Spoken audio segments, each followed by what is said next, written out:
Yeah. Please. Oh, I go here. Why not? Hi. Oh, wow, that's so much louder than I was expecting it to be.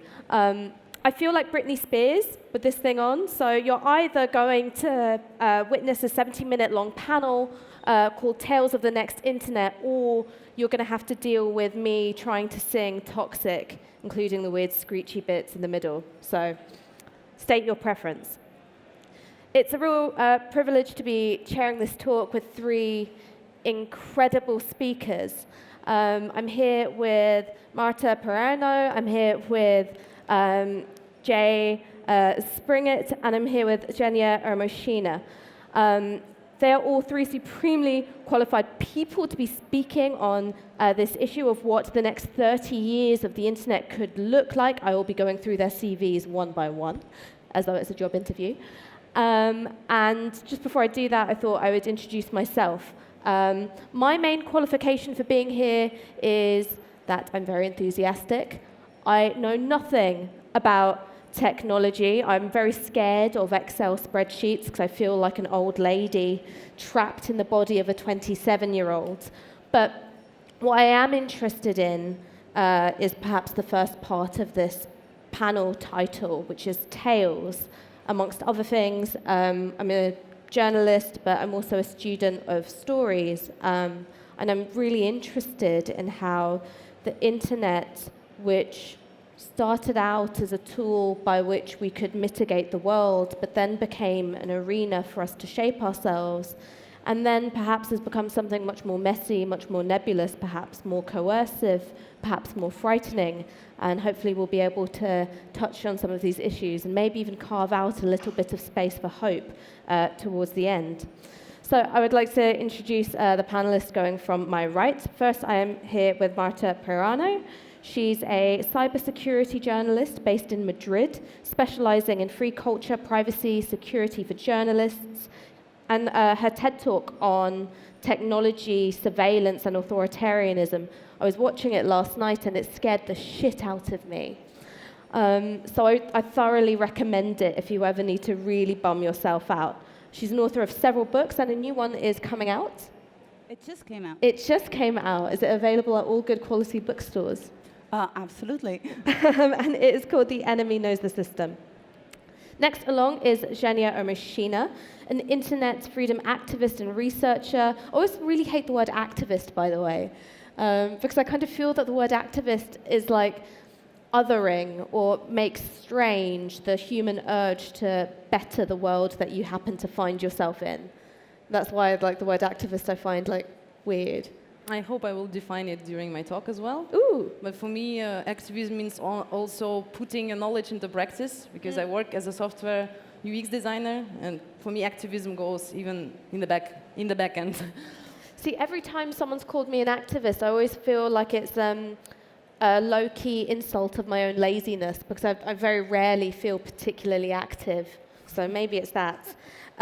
So she works at the Center for Internet and Society, also a postdoctoral researcher at the Citizen Lab at the University of Toronto, also part of the Delta Chat team, which is a secure messaging app, also makes noise music, also organizes Trans-Siberian crypto parties, and I'm just wondering when you sleep, basically. Now I sleep more and more. I think to have enough sleep today is actually a proof of freedom these days. I mean, I quite like the idea of sleep as subversive practice. It means that maybe I am an activist after all. You are.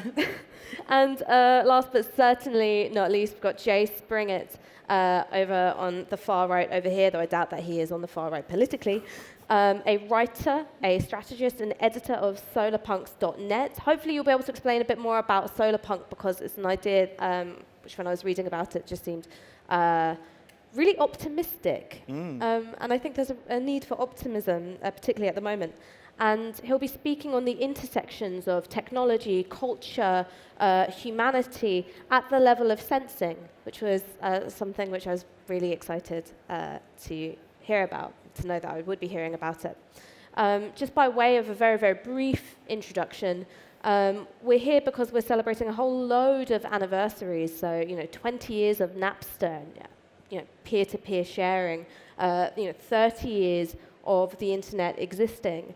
And it's often said that information wants to be free. And yet, through these technologies of surveillance, many of which we have voluntarily bought and keep on our person the whole time, it feels more and more that we are, in quite a literal sense, a captive audience. And so I can think of no better ways to roll into your talk, because this is obviously your area of expertise. So would you like to kick us off? Absolutely. Thank you very much. Well, thank you all for being here on such an early time for Sónar. I guess it's the freshest part of the day also, so thank you.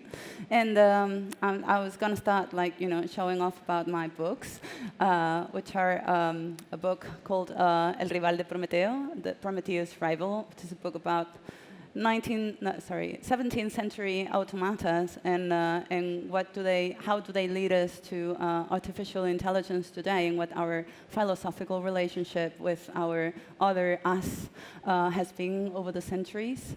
I thought I was so cool having started the crypto party in Berlin, but I think the Trans-Siberian one sounds so much better.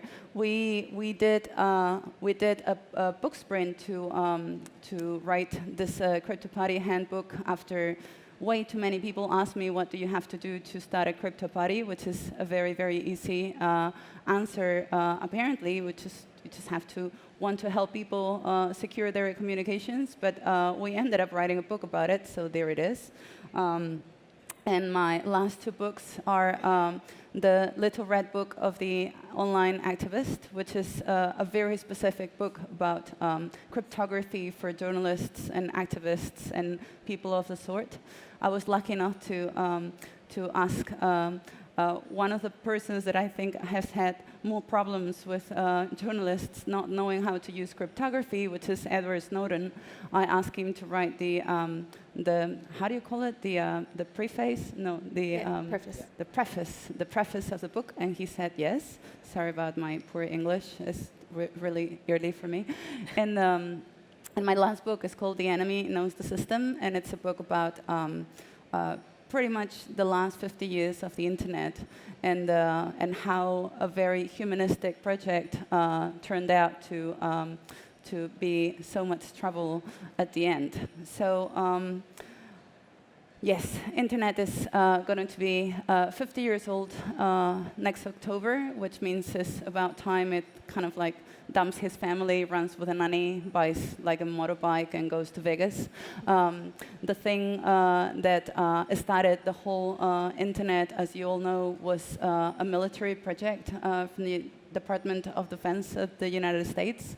And when this computer, this Sigma, contacted another computer 600 kilometers away at the institute, at the research institute in Stanford, and tried to log into that computer and failed, and this gave birth to at least one Werner Herzog movie called Lo and Behold, and the thing that everybody knows about the internet is how Paul Baran was asked very early in its very early military stage what was the most solid, the most resistant, like the most resilient network topology that you could have for a telecommunications project. And he came out with this diagram where you can see something that we take for granted today, but back then was actually very very unknown, which is that a centralized network is useful when you want to have like absolute control over the transmission of content, but is not very useful when you have a nuclear attack, or you have like a hurricane, or a cyclone, or any dramatic catastrophic event. And how distributed networks are pretty much the most resilient kind of topography that you can have. And there is a very, very long document about how that is defended and has been a stable knowledge over the years. what not so many people know is that for the next few years, a group of international kind of ally countries, computer scientists, were discussing what the protocols of that network should be like. And they had two main problems to deal with, or at least for them, to have this international network and be secure and be sensible for all the countries involved. It had to like maintain two objectives. One of them, it had to be like a general purpose network, because they were all conscious that whatever they were doing today, what they were doing in 1972, was not what they were going to be doing with the internet in the following 30 years. I don't think any of them thought about, like, you know, cat videos and TikTok, but they were conscious that you know, their star apps of the time, which was IRC and email, were not the end of it. So they needed to build an infrastructure that was general enough for the future to, you know, to have surprises. And the most important thing was that they didn't want any government to put their hands on it. This was a time, of course, where most of the companies developing the infrastructure were actually public companies, were government companies, like Telefónica in Spain, which means that because this was a Cold War project, really, they were very concerned that, you know, a new dictator or a new autocratic regime would have access to all the telecommunications of all their citizens or other citizens. So they developed their protocols in a very particular way that would ensure that all the messages were not captured, or they were not centralized in one single point or under one single government.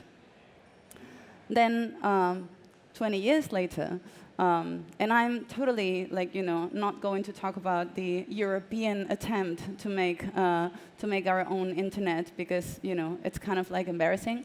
But there was such project, and it lasted 20 years.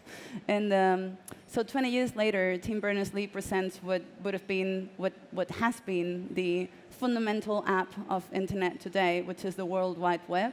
It is so fundamental that most people think that the World Wide Web is actually the internet, which is not. But the thing is that the World Wide Web, with all its graces, also brought the concentration of information in servers and in data centers, which brings us and also a development of an amazing amount of infrastructure, mostly underwater optic cables that were incredibly expensive, and some of them were developed by these public companies that quickly became privatized, which means that all that public infrastructure became private, as it is today. And also there was like a massive bubble for building not only underwater cables, which are like 98% of the internet, but also cables all over the countries and mostly cities. In Spain, I think it's a classic example of how this development went. Most regional cable became bankrupt in the following 5 years and was bought by either the big telecommunication companies that were public before, or by big companies like Vodafone, which was the case of Spain. Most of the fiber in Spain is actually run by Vodafone, which is a not Spanish company, which is very interesting when you think about 5G and the, you know, but I'm going ahead of myself. The thing is, this situation created a very, very big opportunity for a number of very specific companies with a very specific business models to develop and to grow and to become monopolies of the management of content, which was exactly what the early computer scientists that pushed for TCP/IP were trying to avoid, but for totally different reasons. I mean, when John Perry Barlow writes the Declaration of Independence of Cyberspace, what is telling the governments is to fuck off the internet, but so companies like these companies can actually develop properly without any, monopoly concerns and things like that, which is exactly what happened. I don't think that was his intention, but definitely it was the spirit, the libertarian spirit of the time. And what we know now is that the monopoly of content of these companies, which are processing right now 80% of all the traffic of the internet, which means that it's centralized in very, very few hands, have intoxicated the whole infrastructure in a way that has led to surveillance, and that surveillance has led to manipulation, and that manipulation is quickly leading to violence. So because this panel is about the future of the internet, I've been thinking about what the immediate vectors are pointing at. And the things that concern me the most are three things. One of them is digital platforms are not only developing their own infrastructure in terms of underwater, like submarine internet cables and antennas and other infrastructure, but they are also evolving quickly in places where the internet had not arrived until mobile phones, meaning fiber is inexistent in 40% of the planet, and that 40% is being offered a very, very good deal by Facebook, for instance, in the shape of free internet through your phone in exchange for constant surveillance. This is something that we have done before, but at least we were paying for it. So this logic of the surveillance capitalism or the surveillance economy is evolving quickly into this network of mobile devices in developing countries, which is also the place where Libra is intended to be deployed, Libra being the currency, the digital currency that Facebook has just presented. And in the developing world, we also have two big, massive investments in the shape of satellites. I don't know if you guys have heard of Elon Musk. Most people think about Elon Musk as someone that develops autonomous cars, but his actual business is to put things in orbit. And in the last 10 years, we've gone from having like 150 Earth observatory satellites to 780, which means that there is a lot of satellites that are watching, I don't know, the same city 40 times a day, and that they have the precision of 40 centimeters, measure. The satellites are also being deployed. This is an example of the the mini satellites that that Elon Musk company is proposing for covering the Earth with like internet without antennas, which means that this is an internet that will be technically resistant to catastrophic events. It won't break during a hurricane, etc. And the infrastructure that we most hear about these days is 5G, end-to-end strategy. And I would like to point out, we have not much time for explaining why, but the end-to-end strategy just means our own protocols. We have been watching the United States and China have a trade war over 5G, and this is obviously a war over sovereignty over this infrastructures that is particularly important because every single development that we do in the next 20 years is going to depend on that infrastructure. And end-to-end strategy means that whoever puts the infrastructure on top of the fiber is not going to be working with the same TCP/IP standards.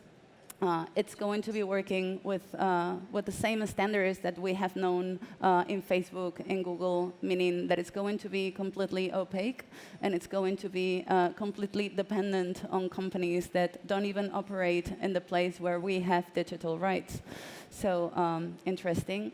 The question, of course, is considering that the main problem that we have to deal today is the problem of climate change, we need to wonder how this infrastructures are going to help us, because in the last 5 years, what we've been noticing is that these are infrastructures designed from the beginning to not to help us manage the crisis, the climate crisis, but to manage humans during that kind of crisis. And we need to also consider what kind of role are these infrastructures going to have when we protest, and because I wanted to end in a good note, especially for you. There is a third development that you won't see advertised in newspapers or in commercial webs, which is community networks. Community networks are flourishing in places where climate change has already, arrived. You know how the future is here, but unevenly distributed. So in places where climate change has already made an impact, collaborative, community-driven, free, open-source networks are becoming a very important thing.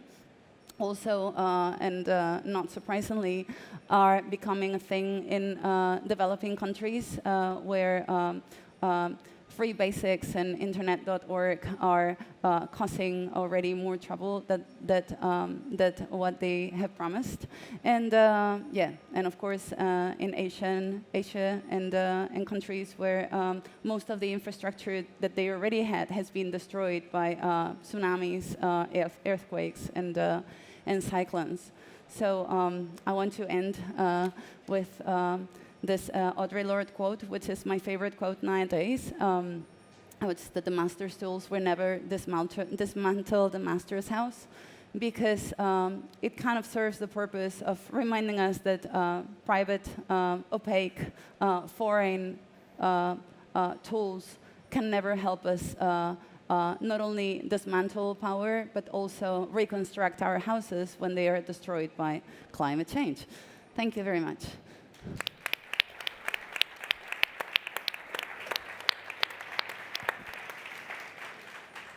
All right, next up we've got Xenia. Hi, everyone. It's great to hear your talk, Marta, because I'm going to show you a map as well, and I'm also going to bring some of the community networks topics here.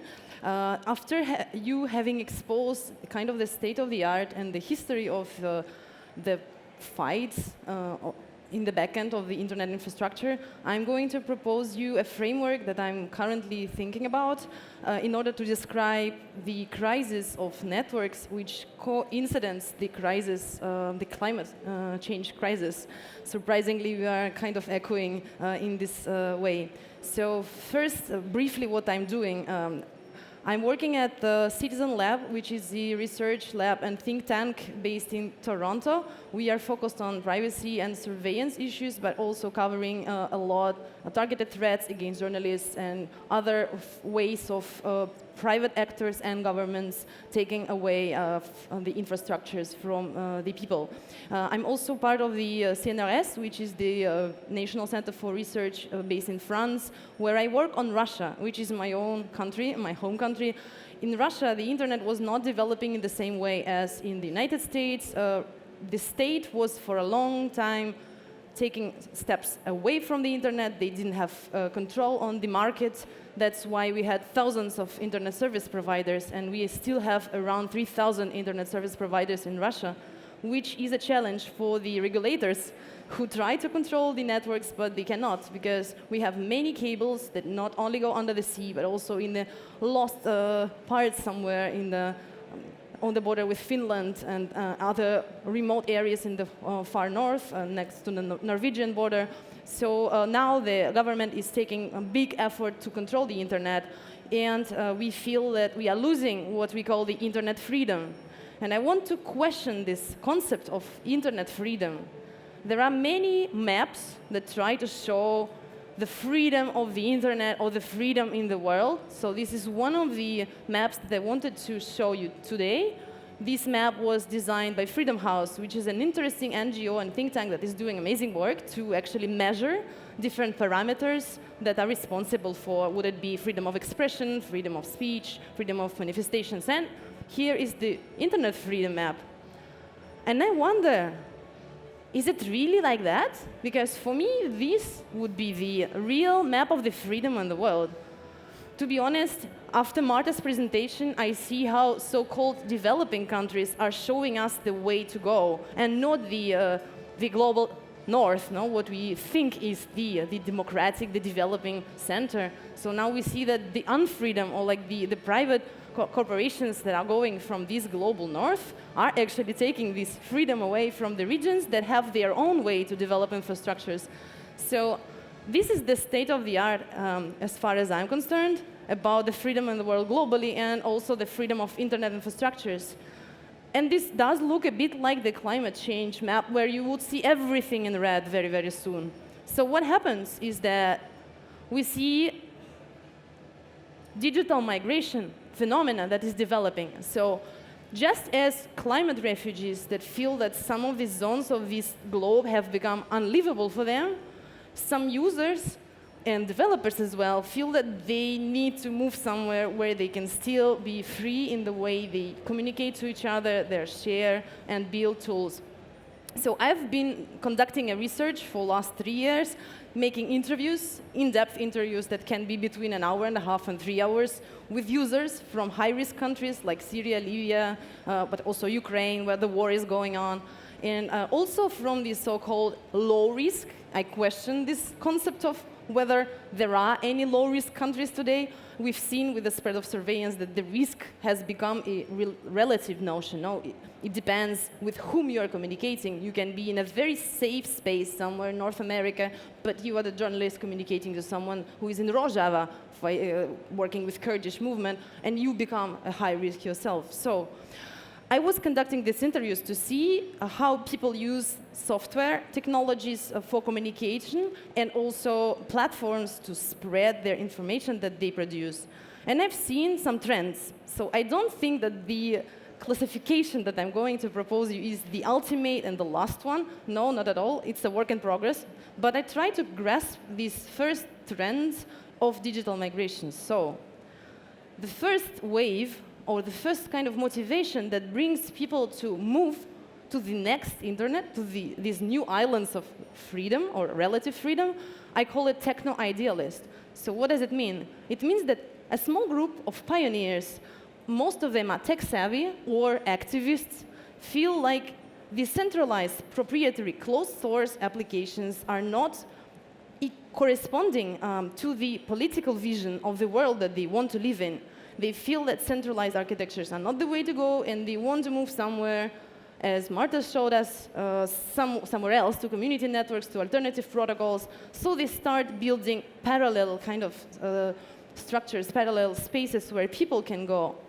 Then comes what I call the Snowden wave. And I use the name of Edward Snowden just because it was a very important public event that was well covered in media, and that had an immediate effect on bigger populations, seeking privacy by design, seeking tools that would offer them technical protection from surveillance. So this second wave has moved much more people into migration. Even those who thought they had nothing to hide, they felt like, okay, now I really need to move somewhere. And that's where the market was open for these kind of tools.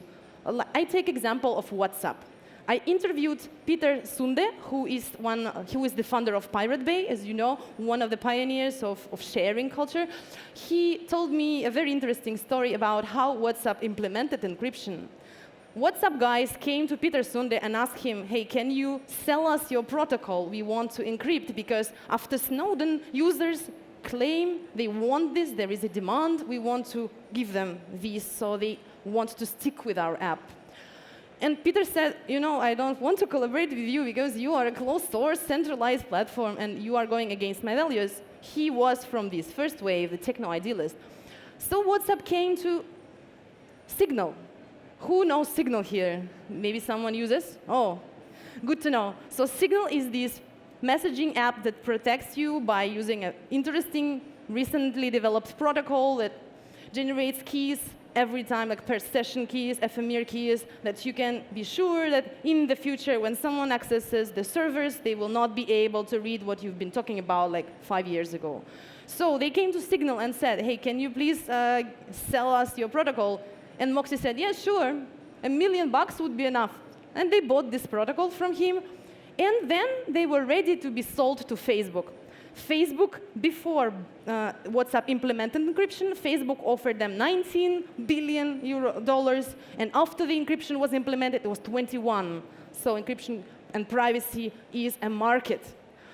And that's why this wave was also kind of not just a movement to new free territories, but also creating controversies around actually selling us security. And the third wave, which was wider, and which I call the fake news wave. Again, fake news is an old term. Propaganda was used centuries ago, but the Russian meddling in US election thingy has become this media event, this public event that has affected bigger audiences that started to seek trust by design. So when the second wave is privacy by design, the third is what I call truth or trust by design. So people thought, where can I find truth? I can not trust Twitter anymore because now I'm aware of the algorithms and the possibility to build bots that would make me think whatever they want. So I need to seek other platforms that maybe don't have this algorithm. Again, the famous diagram that I'm not going to explain further because Marta has showed it already, but people started feeling that design is politics. So basically, if an app is centralized, it means something. It's proposing you a certain vision of how you communicate to other citizens, users, and how you actually exist within the infrastructures. It's not neutral. There is nothing neutral about technology. So several alternatives started to develop. And I want to speak about centralized, peer-to-peer, and federated one by one, and then I will try to question whether anything of these can be a solution for the next internet. So first we start with centralized alternatives. Maybe you recognize these logos: Wire, WhatsApp, Signal, and Telegram, which are the fourth most used encrypted messaging tools. They are encrypted indeed. They offer you security by design, but they are still centralized. And it means there is a single point of failure. And if the person or the collective that is controlling the servers dies, disappears, is arrested, or something happens, as you said, the climate catastrophe or any kind of external event, we will lose the whole messaging infrastructure at once. And unfortunately, that's what happens with Signal, which is a very good, technically speaking, very good app, but socially it is still pretty much centralized and poses a lot of questions. The same goes for Telegram. So there is the peer-to-peer infrastructure as an alternative to centralized, and there have been a lot of enthusiasm about it. There were promises of peer-to-peer, such as, we will be free from intermediaries. That's what blockchain was offering us. Everyone will become a provider or a content producer, not just a consumer. That's what Torrent was proposing us to become. And there will be equality in the networks. Everyone can have equal access and not depend on any single point of failure. But what we've seen from Bitcoin network development, freedom of intermediaries is kind of questioned, because not everyone can really mine a Bitcoin today. Or actually, we see the digital divide reappearing again. Developing countries cannot really enter in this market. Everyone as a provider is also a big deal.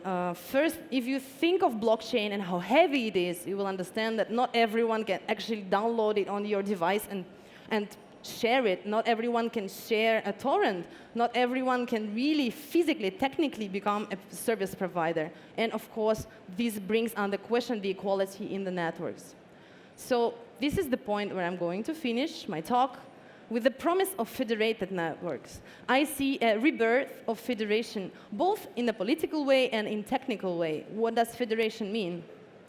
It is a community-based provider. It's based on a small local group of folks who decide to bring their own server. For example, email. Email is an example of federated networks, and people start more and more coming back to the email. Maybe you have heard something about chat over email, but this is something that is in development. Delta Chat, which is the tool that I'm working for, is using email protocol to communicate instantly, which means that, for example, if the government wants to block us, they will have to block email protocol in general, which means they will also block their own internal communications within the governmental structures, which is kind of not very practical. What do federated networks propose as well? They propose easy migration. It means that, for example, email, you can generate as many email addresses as you want, and you can just switch to the other one. You can readdress, forward your emails from the old one to the new one. And there is a new approach that is developing, which is we don't want many users. There is this dream of software projects wanting to become bigger, faster, and stronger. Now what I see from the teams which I work with, we want to become local, smaller, closer to people, actually. And we don't think many users means better service. We think many users, which means worse service. That's why federated networks are actually kind of grounded in the physical world. You want to go and see your email provider sometimes. You want to go and see your Jabber provider or any kind of provider that you want to maybe talk to and know the face of the person.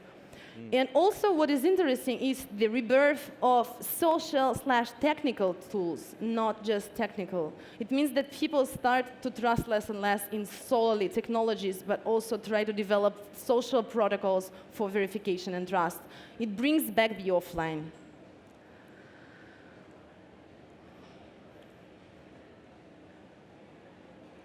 I wanted to show you, before I stop, two examples of the approach they call technological solutionism, quoting Morozov here. There have been two solutions to build the truth by design, which I found and which I thought very interesting to talk about here. First is this network to discover the truth, called Thrive. It's a plugin that is built in your browser. You go to any website, you read a news article, and then you vote whether this is true or not. And while you vote, you generate cryptocurrencies, so you can then buy things with it. This project unfortunately failed. It was just on the stage of kind of design. They generated a lot of money. They crowdfunded $1 million, and then they disappeared suddenly, which happens with many blockchain projects. And then the next project that was also looking for truth by design is a project by IBM, which is very hypocrite, given the fact that IBM was part of the Holocaust project, as maybe you know, with the perforated cards. So this project called Debater was proposing a solution of an artificial intelligence that would kind of recognize the topic of any kind of debate and say whether it's truth or not. This artificial intelligence fails to recognize human language, metaphors, and other errors of the language, and kind of doesn't work. So instead of looking for truth by design through technological solutionism, and here is where I finish, I propose a community-driven social networks, new protocols, and new tools such as Mastodon, which is a federated version of Twitter. Go check it out. Pixelated, Mobilizon, which is a new tool, by the way. It's very curious. It was developed by Gilets Jaunes, the French movement. And this is the alternative to Meetup, to Facebook, to create your own events. This is a peer-to-peer, this is a federated app that you can actually deploy on your own server. So with this, I want to finish and say that no, we are not droning, we are fighting. And we need to think of tools, but also of love and of communities. And here is where I second you. Just this morning I read there was the first internet service provider in Russia that proposes I2P. It's called Medium, and please check it out. And here I finish. Thank you very much.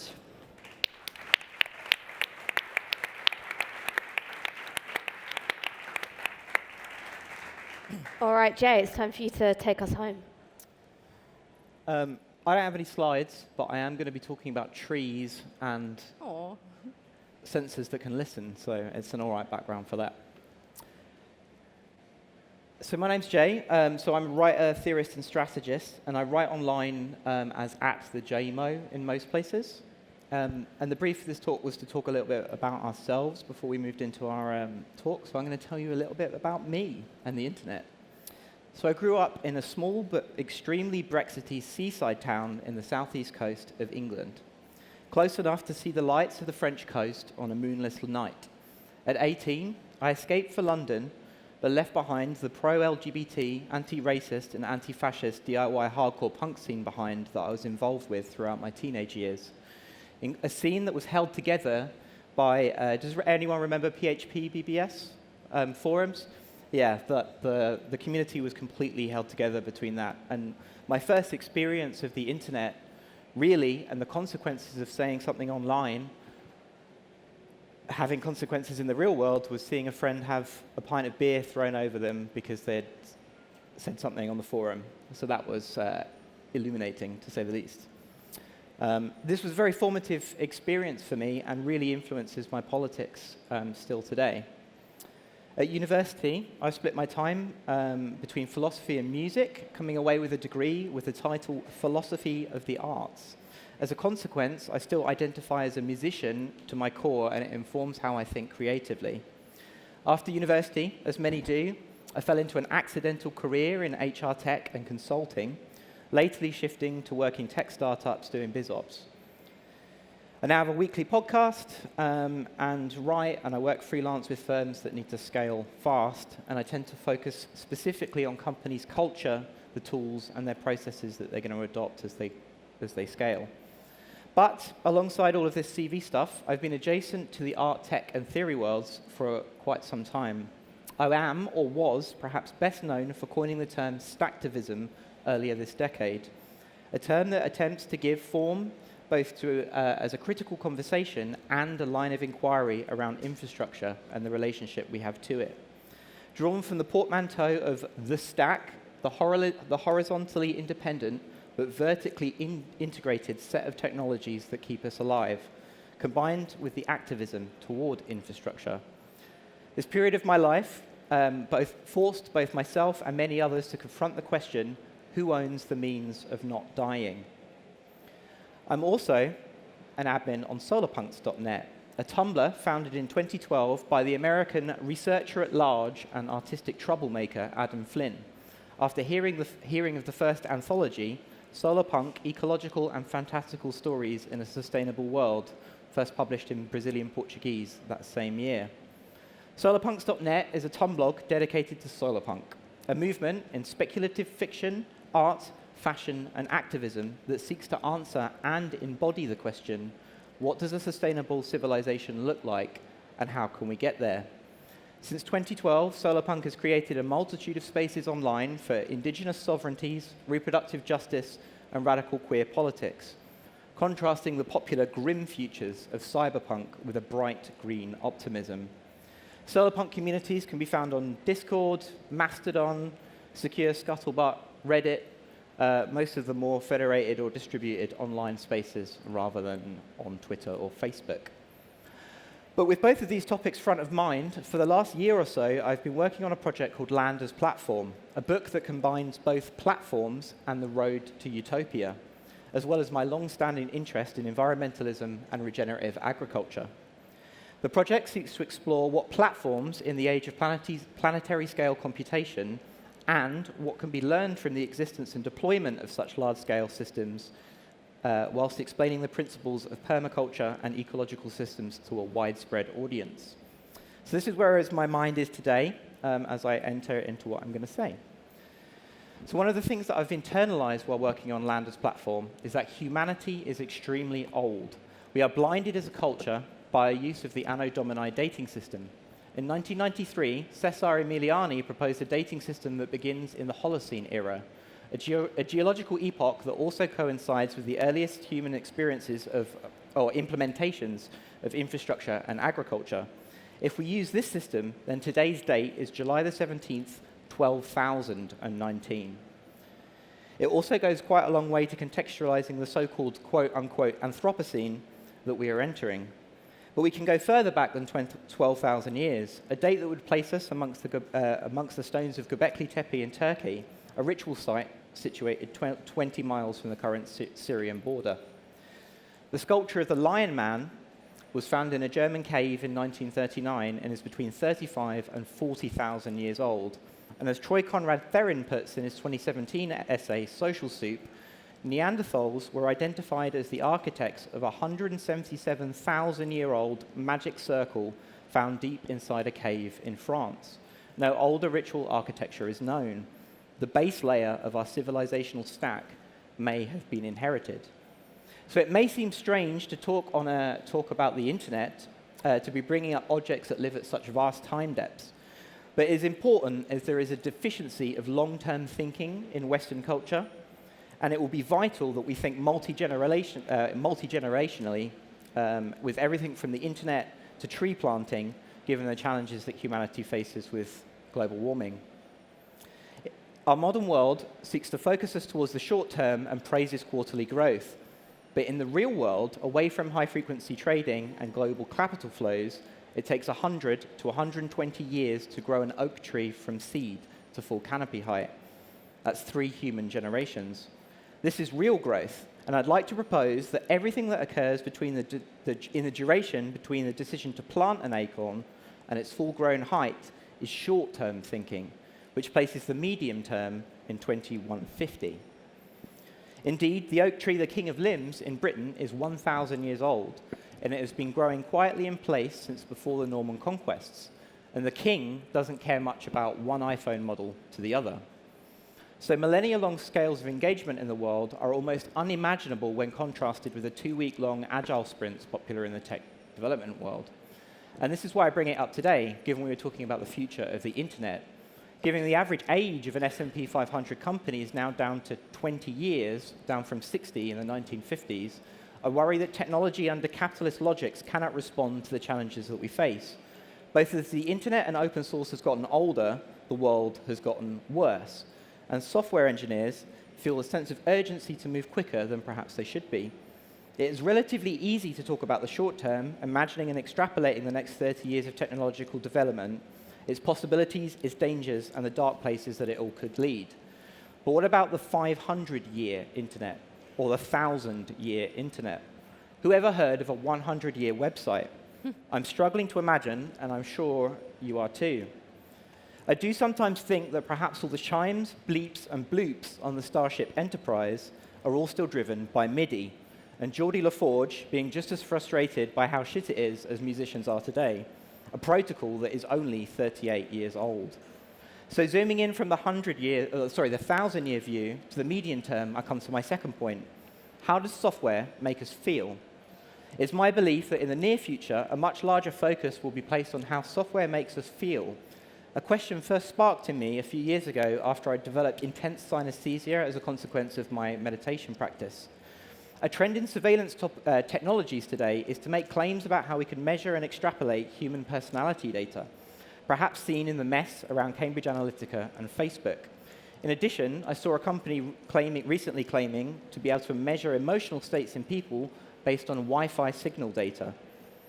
This, of course, is mostly based on incorrect assumptions in psychology and statistics, but I digress, because we really should be studying the problem from the other way around. How does software make us feel? People sink hundreds of hours into mobile games like Candy Crush and Clash of Clans. Whilst playing it, it makes them feel a certain way, separating them temporarily from their commute or whatever else is going on in their lives. Some examples from me are chat apps like WhatsApp or Telegram feel to me like complicated emotional tennis volleys. Music software highlights the sweeping inevitability of the passing of time, broken and divided by artificial bar numbers and time signatures. Or there's a machine-like coldness in complicated resource management strategy games like Civilization or Age of Empires. A great deal has been written already on gamification metrics inside apps like Twitter and Facebook. And yes, the world is full of terrible people, but the software design makes it worse. And in the medium-term future, systems should adapt to us, not the other way around. The first glimmer of hope for me that I can see is in the jobs to be done framework, which is gaining traction in the software development world. As a framework for UX, it's quite interesting as it focuses on the desires of the user, which I don't really like as a term, but anyway. How will using this software better my life? Because at the end of the day, software and the internet is a tool, and you wouldn't keep a hammer or a kettle in your house for long if it actively made you miserable.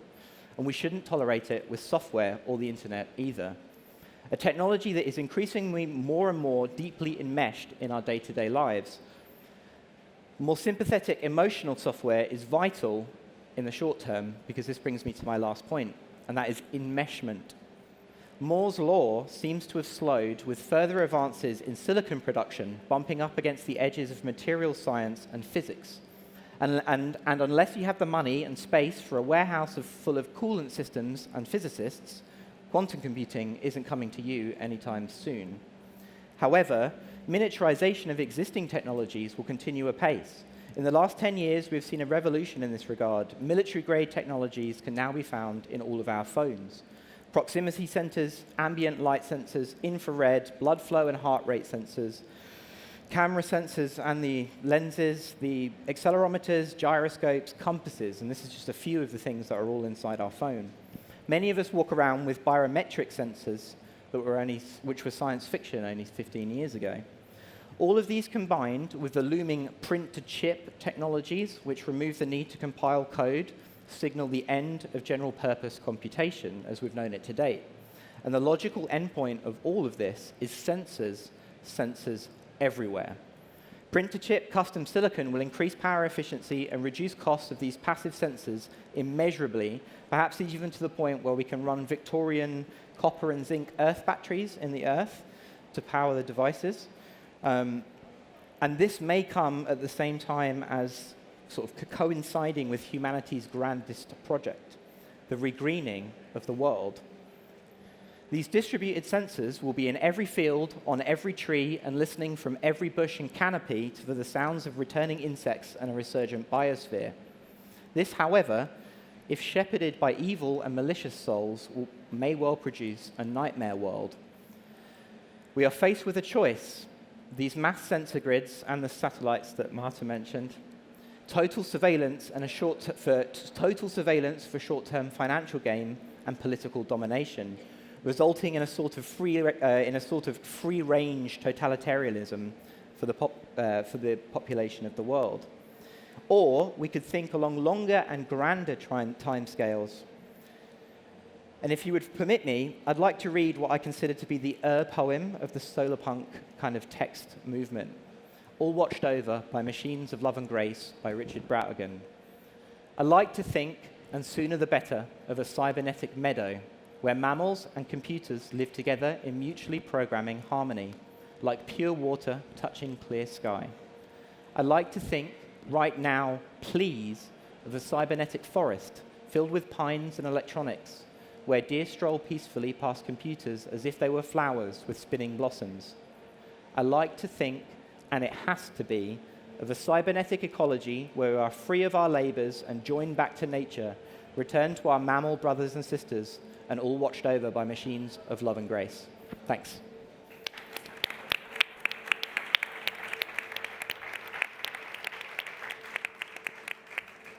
That was such a beautiful and optimistic note to end on. Thanks. So one of the things that I really want to do is have an audience Q&A for our panelists. Just to get things moving, I've got a couple of questions of my own, which gives you time to think about what it is you want to say. I'd like people to maybe keep their questions fairly short, just so we can get a lot sort of wedged into this next 15 minutes. But one of the things that I was thinking about across all three of your talks was the enmeshment of politics and design and technology. And one of the things that I then started thinking about was the design of our political vehicles for coping with some of these changes, the ones which we want to implement and the ones which are being decided for us. One of the things that's being talked about a lot at the moment is populism, right? The explosion of populism. And of course, no one can really quite agree on what populism means. But for a working definition for our purposes, let's say there is a remaking of who the people are. There is a idea of who the enemy are, and usually the enemy is presented as those who have power that is illegitimately gained.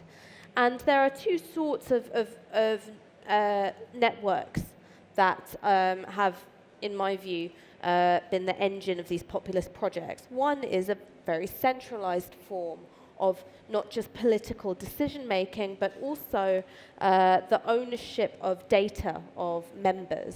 So you have this strange business of a company structure instead of a political party. So this is something which, of course, the Five Star Movement have implemented, the Brexit Party in the United Kingdom.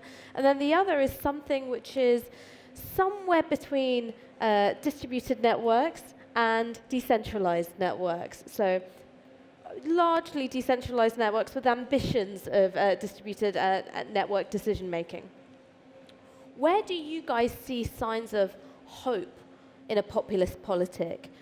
Do you feel that it inevitably leads to this incredibly hierarchical, top-down, privatized model of political organization? Or is there something to be said for this ambition of democratized decision-making and ownership of information? Long way round to be like, how you guys feeling? I would say something that I feel hope in, and something that reminds me of federation or decentralized networks, would be the new turn to local or new form of identitarian politics, which is an example of which is the Kurdish movement in Rojava, which proposes something that is not nationalist. They do not want a nation state of their own. They do not want to set the borders between Kurds and non-Kurds. Instead, they want to have the right to self-define, to choose their own form of communicating decisions, and they are very kind of federated and fractal. As you know, maybe each village has an assembly which has a woman and a man, representatives, and then it goes up to the assembly of assemblies, which doesn't have the final decision, because once the decision is taken, then it comes down back to the village where the question came from, and the village has the right to revote or redecide again. So this is kind of a circular ecology of decision-making that I feel kind of inspired with, and that doesn't have this utopia of totally distributed network of decision-making, which I don't believe personally in, but has small centers of decision which is kind of spiraling around, no? So there is a virtuous loop between the small and the big, and everything is kind of communicating to each other in a very nature-like way. So this would be my ideal form of politics as I see today. Why do we vote every 4 years? I mean, the speed in which the world has accelerated since kind of the introduction of more and more communication technologies, it kind of feels that perhaps that is a very slow and outdated technology when the world, like, because someone had to invent the ballot box, right? It wasn't like it's always been there. So for me, I think that's something that is increasingly more and more of an interest to me, especially around, I mean, if you've got your bingo cards ready, let's say blockchain governance. But when I read the papers on this, it is essentially algorithmically mediated direct democracy. And the question is who owns and controls those algorithms as part of the implementation? Yeah, I'm Spanish, so I have the feeling that we've been voting enough times lately. We've voted 3 times in the last few months, and I think like 7 times in total in the last 3 years. So yeah, living in the UK has made me long for the divine right of kings. It's like another ballot box, dear God. I know. We're still pending here. We might as well vote again. I don't know if the country can endure it, but the thing is, what I see, the same way that I see parallel lines running forward in the sense of 5G and satellites and free basics and internet.org sort of schemes are happening at the same time as developing countries are finding their ways around building tools that are community-based and community built and community controlled and designed for their specific needs and purposes, which I think is the basic solution to all, like just to build it local and to keep it local and to make it free so other people can learn from your mistakes and you can use their successes, no? You can even see it like in the United States. It is interesting that it is after Trump that you have like 5 women representing minority groups in Congress for the first time ever, and it's clearly like the reaction to a political environment that cannot get any more toxic without changing everything for good.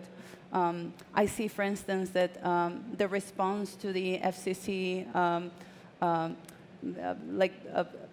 do you say, discarding network neutrality has been a proliferation of mesh networks all over the country. Yeah. So I think the fact that climate change is going to change everything, including political structures and definitely borders, and it's going to be requiring a new set of tools that are going to be very specific and local, because every local place is going to have their own particular issues. It's a way of saying like it's going to sort itself. It's just not going to be the way we wanted it. Okay. Can I see some hands for questions? I broke my own rule of keep the questions short, so I apologize profusely. Any hands? Yep. Lady at the front, then gentleman at the back, and then one over there. I do like what you're talking about, like a third world country and the fight, again, politics and how technologies are trying to bear with that. Do you think there is a bias in some way, like, bad politicians do good for technology? That's a funny question. I do think developing countries, like for instance in Latin America, where fiber has not arrived, and in some cases not even like phone towers, they are like somehow the past and the future at the same time in a very, I guess, Ballardian way, but the fact that they don't have to think, oh, the internet is broken, let's rebuild it and do it differently. They just have to think, oh, we need some, communication devices that help the community to deal with this and that problem, and they have a set of technologies that have already been tested and are already cheap enough for them to actually develop in community. Yep. Is a very, very important advantage. So I do believe that countries like Spain, for instance, have a lot to learn about countries like Guatemala and and Honduras and etc. Brazil, etc. Regarding how bad politicians improve the technology, I do have this personal theory about how peer-to-peer networks became the most important and dramatically disruptive technologies that we have known in the last since the internet, which is that the prosecution of the RA and the record industry and the digital police and etc. made them better really, really fast. So yeah. There is a Darwinian kind of like karma going on there. I'm just going to move on to the next question, just because we've got 5 minutes left, and there's definitely 2 more people I want to hear from. So, gentleman in white t-shirt. Yeah, this is for this is around Toronto. Question about Toronto. So, Google's Sidewall Labs was trying to make the area of Toronto waterfront smart. Now that brought a lot of issues about who should own the data, bringing that big data model to the city. And so one question, what do you think, like who do you think should own the data? And two, if the cities, governments, and that's Toronto, can be any city, if they're too slow to bring the policy, privacy policy, how do you see that working if the market is faster than the policy creation? Wow. Okay, so I will try to invent or imagine a potential owner for the data. I would think that the ownership of the data should depend on the nature of this data. It means that if this is the data about the local environment, for example, we think of sensors of some Raspberry Pis that are somewhere in the fields where farmers are growing their food. These data should belong to these farmers, and then they decide, okay, we want to share the data about our local climate change and our local, I don't know, humidity rate with our fellow farmers in the other, in the other end of the country, and then they can, decide when they want to share this data. There are kinds of data that should be public and that should be open for researchers. There is a lot of work to do to make these kind of data shareable. I speak here about privacy questions, for example, health data. It's very precious for medical research to go forward to benefit from all these big data generated by apps that we use, like fitness trackers and so on. But then the intersection of several kinds of data de-anonymizes people easily. Yeah. So this is kind of an open question. It's a very good one, but I won't be able to give you a recipe. I just think that there should be a local decision-making about the data belonging to communities based on what they do, the professional communities, communities of neighbors, and so on, whether they want and how they want to share the data. There should be open standards in which data should be presented and shared. These standards should be modifiable and consultable and so on. So this is kind of utopian, but yeah, it's a good, challenging question that gives me a lot of food for imagination. I don't have time to answer. And then the second about the policy making. Well, I think that governments actually are not necessary. People can exist without governments. And policy making, again, should be localized as much as we can localize it. We speak, like, again, the example of Rojava that doesn't have e-government, that has another form of decision-making, and it works pretty well in a war-torn context. So imagine the same kind of structure in a peaceful, rich country that would work even better. For me, policy-making should depend on experts as well. So you please invite protocol designers and system administrators when you speak about policy-making about, I don't know, cables. In Russia, they didn't invite experts. They didn't care about whatever is happening really in the networks. So they voted upon this law on sovereign internet without understanding how actually the internet works. So for me, policy making should involve people who experience the problem personally, physically, sensing it, like, citizens and experts who have the knowledge on this precise question. This will be enough, no government. So we've got two more. We've got stripy T-shirt and red T-shirt. So question from stripy T-shirt first. Okay. So my question is for Xenia, and it's regarding federated networks. I think federated networks. Sorry. I think this has been like the problem for many of the community-driven open source technologies, and there's not many times enough resources, especially in design and easy of use, which is essentially what all these big companies have been successful for, because WhatsApp is no-brainer at all. And to me, this is like the biggest challenge about that networks. Do you think they will create two kinds of users, the federated networks, savvy users and not savvy users? So they will kind of make a divide between the technically literate and the ones that are not? Good question. Maybe you will also have an element of answer, but I will just shortly share my experience of working in a federated software project. We started, in Delta Chat, we started to put much more attention on educating, I don't like this word, but say talking to the user and bringing the user on the side of the technical team, explaining that, hey, we have designed this guide, how to set up your own email server. We need more email servers in order for us to be more free and less dependent. So we try to take users not as consumers, but as contributors and educate them about, hey, bring your own server, here is the guide. And I think that the problem was that back then, when these platforms started to develop, there was much less technical education. There was much more divide in literacy, in technical literacy. Now it has become, as far as I feel, easier So for me, the approach should start with the software team trying to propagate the knowledge. In federation, the most important knowledge is to bring up your instance or server. And then the client can be deployed on top of it. So we need to kind of everyone become a system administrator. For me, the sysadmin is the new developer. Like this is the top position, the top tech position I would say we need now. Have you got anything you want to add? I think that's a really good point. Like sysadmins should be like taught in school,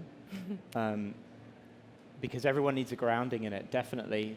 I also think specifically with the two types of user, that's a really interesting point, because especially if you've ever sent any kind of cryptocurrency anywhere, one of its big failings is that the UX is terrible, and as a network interacting with it, it makes me just feel anxious because you have no idea, like how many blocks of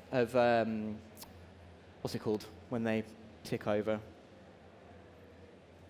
You know what I mean? When the blocks get filled, and then it's like, oh, we have 60, and then. See, now you know how I feel. Constantly terrified and anxious, and I've got to use anything that's more complicated than a shoelace.